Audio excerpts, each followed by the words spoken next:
Morning, morning, morning, morning. Welcome to another episode of the new improved Tie 24 Sports. Tie 24 Sports. Yeah, that's right. And I finally got that computer I was telling you guys about working, so I hope the sound quality and the video quality is a little bit better. Make sure you continue to donate to the cash out down at the bottom, TY Rebel 22, so I can continue to invest into the channel. And thank you for the subscribers. Like, share, and subscribe. But let's get to the picks on this college football week 14 Saturday. Now, we saw some big games in rivalry week. Ole Miss was able to pull it out, I believe, with a double-digit lead over Mississippi State, but it was hard fought. We also had the new all-time passer passing Eli Manning. Now Jackson Dart is now the all-time leading passer in Ole Miss history. So congratulations to the Ole Miss Rebels on a 9-3 season.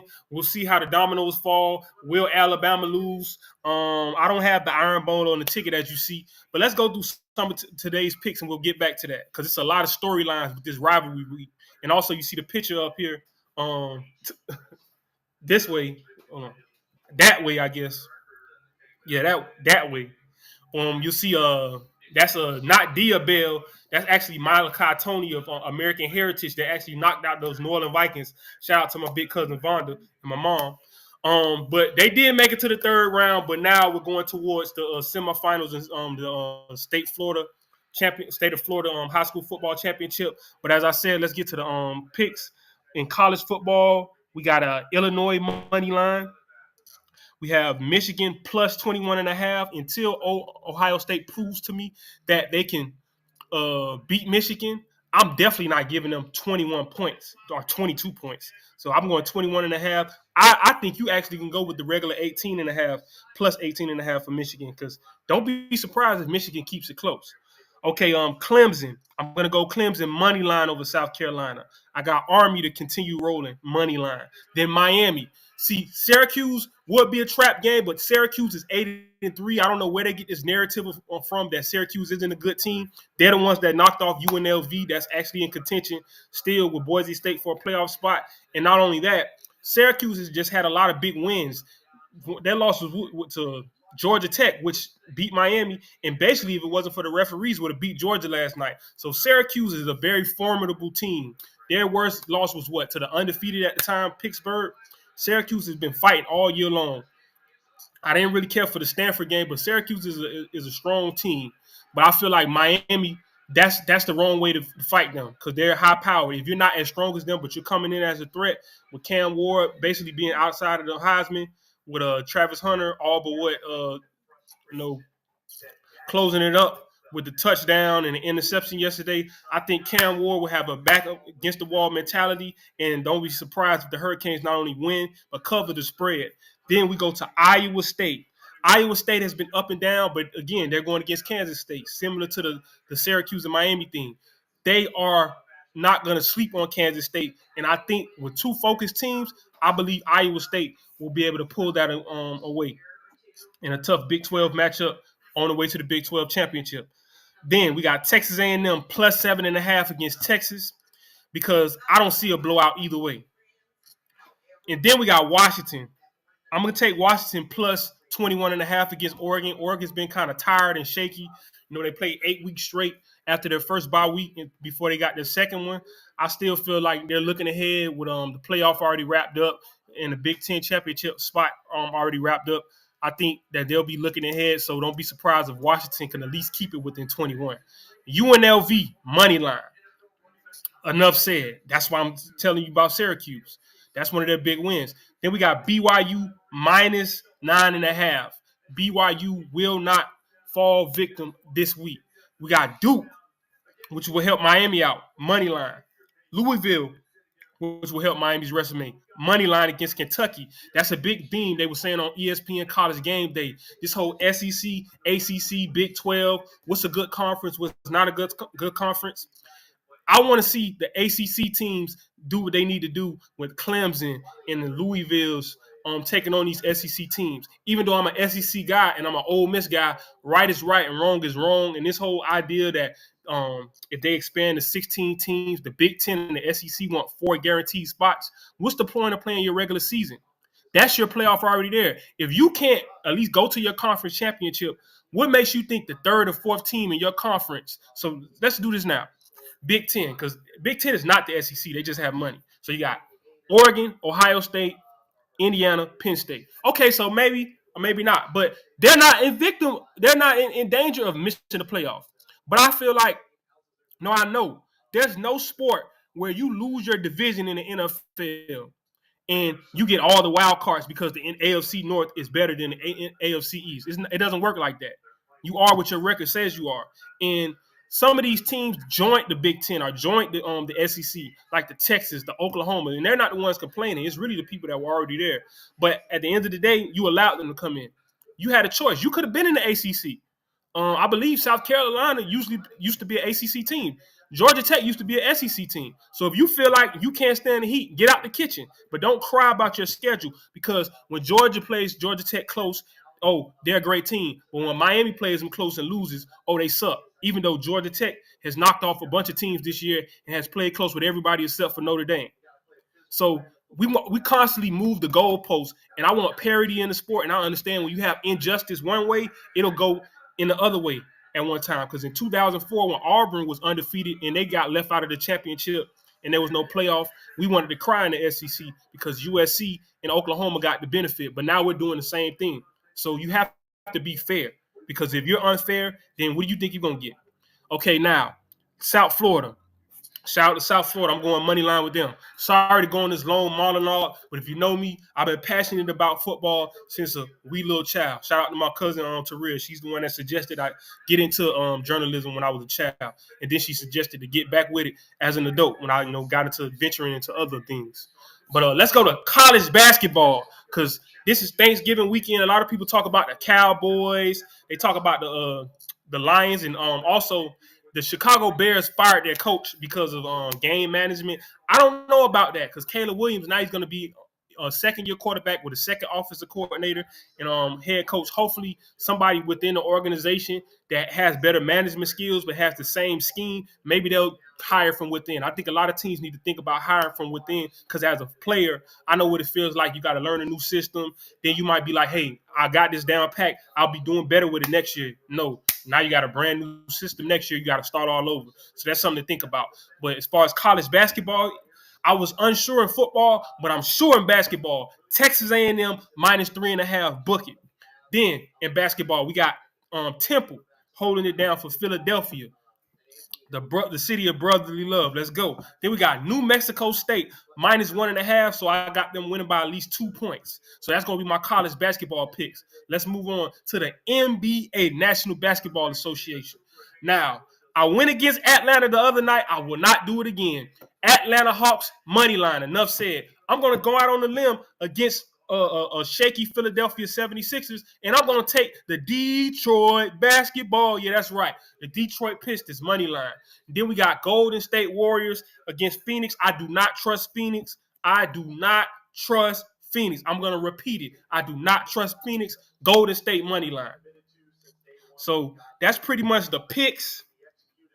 So now let's get to I'm gonna bring up those college football picks again, and we'll scroll through. But let's get to the picture that's up. Shout out to the teams in South Florida that have been winning, and just the teams in Florida in general in these playoffs. Unfortunately, Norland did have a short end to a historic season. Last year they went to the state championship. The year before they went deep in the playoffs. They went pretty deep again, third round this year. But a special shout out to Inyor Yapora. I'm not sure if I did a video review on him, but National Signing Day, early signing day is Wednesday, so I'll be pumping out a lot of those reviews for guys. I seen people get in the comment sections responding. Please keep commenting. And if you know of any players in South Florida or anywhere that's not getting recognition, please send me their names, put them in the comment section, because I'm all for the underdog. But this young guy had 14,129 career passing yards in 4 years as a starter in Dade County, the toughest district, the toughest area in the country, playing high school football. So shout out to this guy, the quarterback from Norland. Yeah, they may have lost, but it was not because of this guy. He has been prolific. He has been prolific. And this is a part of that 14-35 loss to American Heritage that New Orleans suffered. They had great DBs, but American Heritage is just throwing in their side for whatever reason. It is what it is. Maybe next time, but it won't be with this crew. They had a lot of seniors. They got the two twins at defensive end from New Orleans that are committed to Florida State. Florida State can use all the help they can get. But yeah, man, I feel bad for some of the players. But it is what it is, Norland. You had your run, and now the run is to the end. Now, to another team that actually advanced. Miami Northwestern advances to the state semifinals in first year under head coach Teddy Bridgewater. So he's one game away from a state championship. And it hasn't been close since the playoff start. If you look at the scores in the playoff, first round, 69-0 against Barron Collier. Then against Lely, 64-12. Then against Cypress Lake, 55-0. So when you remove Central from the competition in that 3A bracket, who can handle Northwestern? Who can handle Northwestern? That's the big question. I told my sister, since it's no Central, would there be an asterisk on that Northwestern title this year? Because I'm going to go ahead and say, I don't want to premature it, but it's looking like they're going to win the state championship, and they're probably going to make them a top 25 team in the country. It is what it is. I mean, it's premature. These are a lot of juniors on this team. If they didn't win it this year because of Central, they were going to win it next year anyway. But since Central is out of the way, it's just, expedited the process. But yes, unfortunately, this is American Heritage in New Orleans final score, 35-14. And the one thing about it is Malachi Tony, if you guys don't know, he was a pretty good quarterback in youth football, but he's a wide receiver. He's been a wide receiver all his high school career, and he's actually committed. He committed to Miami, then switched to Alabama, then switched back to Miami because he's leaving early as a junior. So he's going to be 17 and playing college football like Ryan Williams. He is that good. From what I heard, his dad was a legend, a legendary football player, If you know, you know. So shout out to Malachi Tony and all his family. This is a big time get for the Miami Hurricanes. Then you got St. Thomas Aquinas. They were actually down to Atlantic out of Delray, but they came back to get the win in a tough one.